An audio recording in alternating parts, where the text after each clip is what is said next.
New tonight, kids weren't the only ones hitting the streets. Hi, how are you? Law enforcement officers were also pounding the pavement, tracking sex offenders. Good evening, I'm Guy Rawlings. And I'm Stephanie Fisher. We joined officers tonight as they made sure trick-or-treaters and sex offenders didn't mix. CBS Atlanta's Veronica Griffin joins us live from Midtown Atlanta. Law enforcement officers throughout the Atlanta metro are out making sure sex offenders did not take part in Halloween. We went along with parole officers in Southwest Atlanta. Thank you. There you go. Have a good night.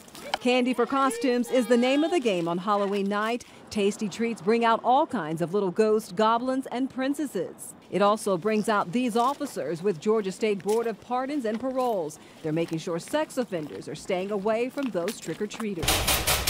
Along with an Atlanta police officer, they visited the homes of sex offenders who are on supervised parole. It assures the public that we're doing everything that we can to protect the children for any potential harm. The sex offenders are not allowed to decorate the outside of their homes for Halloween, and they can't turn on a porch light or open the door for kids trick-or-treating.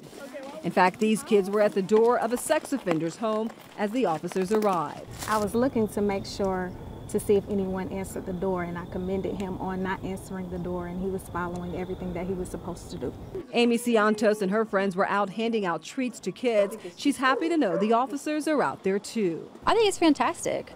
I mean, you don't want these people in your community, and you certainly don't want them to have access to children. Hi, how are you? Every sex offender home we visited with the officers was in compliance on Halloween night. It's what these officers strive for, and it's what they work towards all year long with the parolees. It makes me feel that I'm doing my job to ensure the safety of the public.